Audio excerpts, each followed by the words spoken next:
The first to talk was the general of the Radiant Regiment, and so the regent of the Radiant Empire.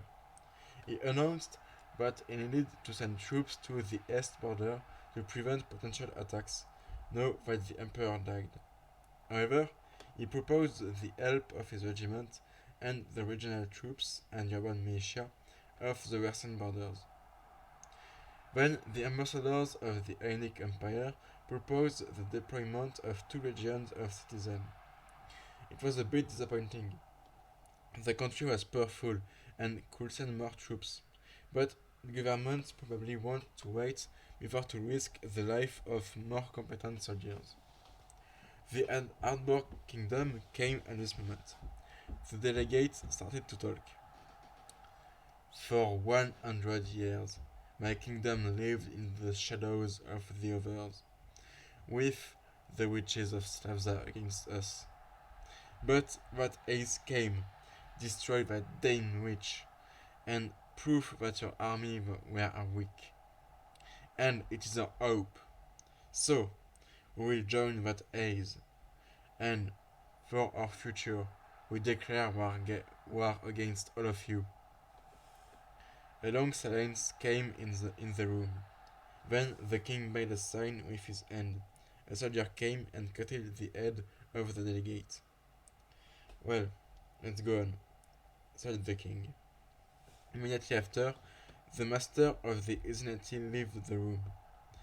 The Federation paid a lot of money to create commercial counters in the Ardbor kingdom and obviously refused to participate to an alliance which have to fight it. The Ovikmuntus came after that. They promised an important military of 5,000 soldiers.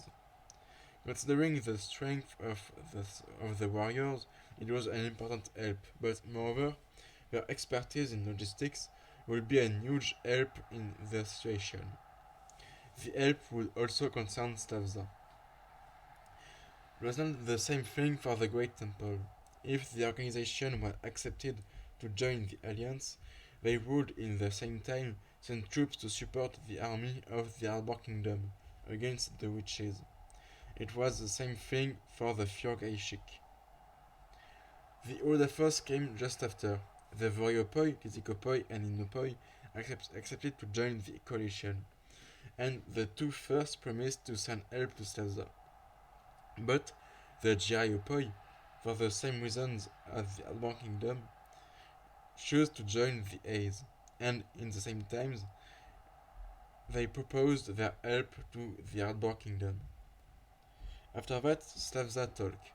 Because of the war declared by the Ardbor Kingdom, they had to reduce the number of soldiers they wanted to send.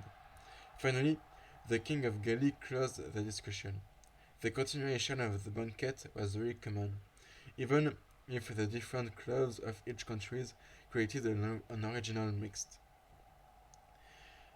After its end, the king bring the different ambassadors to a different room. Aedris and Tungal were not invited in it because they were no leaders. They were returning to their room when they heard a voice behind them. Hey, little wizards, how are you? I have a lot of admiration for you, you know? They returned and saw a young man dressed with a white tunic, colored with purple, green, yellow, and blue tulle thread sewn on it. He also had red trousers, but no shoes. On an orange belt of tissue were hanging 12 forks.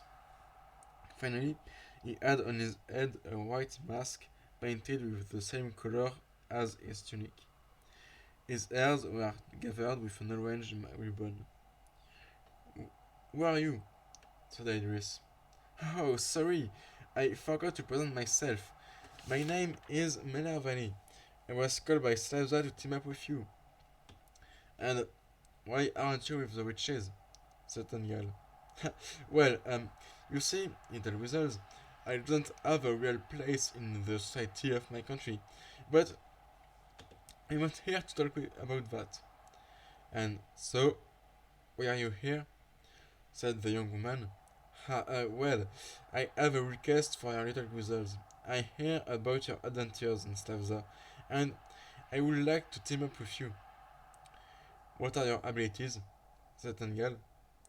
If he was agree with the creation of a special team, he wanted to know what were the capacities of the new potential members. This one made a move with his left arm. The finger became claw, and 5 of his forks prolonged the movement.